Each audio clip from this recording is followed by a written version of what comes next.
Bagong Kabanata, Team King, Daniel Padilla at Team Queen, Catherine Bernardo. Ang kanilang bagong kwento sa 2014.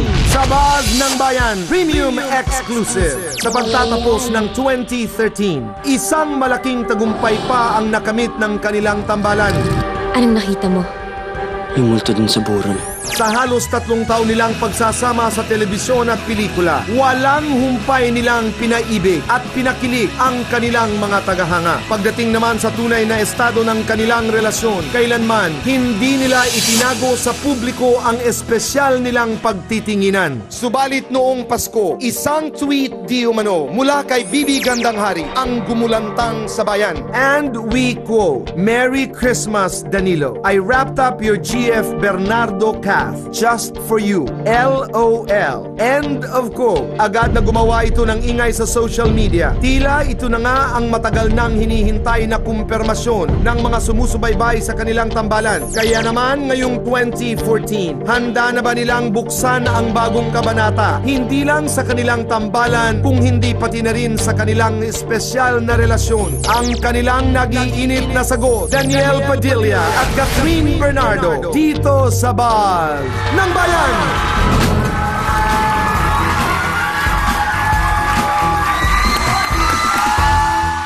Daniel, Catherine, welcome to Sabag ng Bayan. Magandang hapon! Happy New Year! Happy New Year! Puntahan muna natin ang tweet. Kasi sabi nga ni DJ, ni Daniel, parang hindi si Bibi because Bibi doesn't call Daniel Danilo. Anong tawag mo na ni Bibi sa'yo? Daniel lang po talaga. Daniel. Oh, okay. You were saying, let's say. Okay, let's say na yun nga ang sinabi niya. Ano mo ko comment yun doon? Kasi diba, ano na yan, kumalat na yan sa Twitter.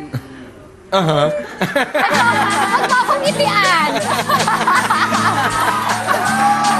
Hindi mo ako madadaan sa ngiti. Hindi, ano ba? Kasi ang sabi niya, ito ulitin ko. Ang sabi niya, Merry Christmas, Danilo. I wrapped up your girlfriend just for you. O, girlfriend, kumbaga, para sa kanya, mag-girlfriend, hindi boyfriend. naman yata si Tita Bibi yun. Paano mo yun ang sinabi niya? Ganito na lamang, DJ. Ikaw ang tatanong namin. Simple lang. First show of the year, 2014. Ano ba talaga ang estado ng inyong relasyon ni Catherine? Ganun pa rin naman to, boy. Which is? Kaya last year, close talaga. MU lang pa rin. Ganun lang. MU, pakidefine nga yan ngayon. Mag-un nga. Mag-un na. Pero, Daniel, DJ, exclusively dating. Ganun ba? No, excuse me. Ganun yun.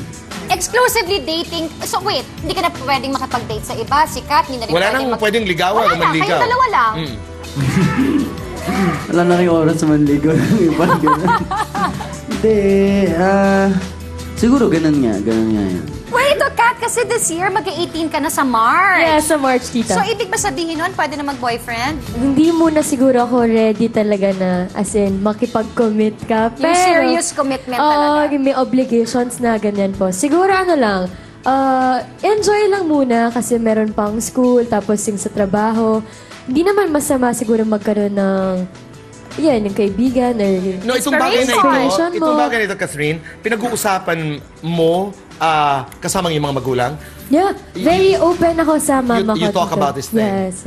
Andito si Mami. Yeah, and birthday niya. Happy birthday, Mama. Happy birthday! Happy birthday! Birthday din ni Papa ngayon. Ayan, Papa niya. Happy birthday, Kuya Ome. Happy birthday. Pareho sila? Kita mo na, talaga sila yata pinagtadhana. That's right, di ba? Akalain mo yun? You are two of the most successful young stars. Paano nyo inaalagaan ang inyong mga pera? Nagpupundar ba kayo? Ikaw, Catherine? Ako yung humahawak po ng money ko, Tito Boy, si Mama talaga. May mga investments ka? Meron. Yung pinaka-latest na invest ko, siguro yung bahay namin. Tama. Pamilya mo, boto kay DJ? Parang nakangiti naman si Mami. Yung mama ko, super ano siya. Maganda yung relationship po sila ni DJ kasi kasalanin bakal ako. Maganda yung relationship nila ni DJ kasi kasama ko po sa taping si Mama. And parang si Mama rin yung nag-guide kay DJ, pinapagalitan din siya. So, parang may anak din si Mama pagkasama si DJ. Ang opinion ng mama ang isa sa pinakamahalaga. Yes. Matagal na tayong nag-i-interviewhan, Catherine, bata ka pa lamang. Answerable by a yes or no? Mama ba? Boto kay DJ? Oo, hindi. Mama? Wait lang. Mama, dyan ka lang. Oo, hindi lang. As far as I know, siguro po, oo naman po. Kasi, wait lang. Kasi feeling ko, nag-gain na din kasi yung yung trust and na-prove naman siguro po ni DJ na maganda yung intention niya. Tama. Yeah. DJ, umpisa natin dun sa mga pangangalaga ng kinikita, di ba? It's because your stories are inspiring. Yes. Your models, ang daming tumitingin sa inyong dalawa ng mga kabataan. Paano mo pinapangalagaan yung kinikita, DJ? Si Mama po humahawak ng pera ko. Kasi ako naman po, hindi naman po ako hingi ng hingi. Yung ngayon, yung bahay ko rin. Tapos na sa merch, yun. Wow, that's so nice! Pag-usapan natin yung relasyon. Kanina sabi ni Catherine, boto si Mama, oo, Tito Boy, di ba? Ikaw, Daniel, wala na talaga. Wala ka nang ibang nakikita. Iisa lamang ang babaeng pwedeng pumasok sa puso ni Daniel Padilla.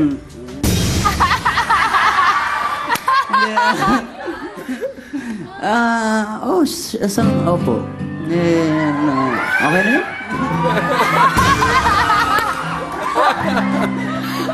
Let's talk about Pagpag. Congratulations. Mga kaibigan, sa kasaysayan po ng Metro Manila Film Festival, ang Pagpag po ang highest grossing horror film in the history of the Metro Manila Film Festival. Wow, congratulations!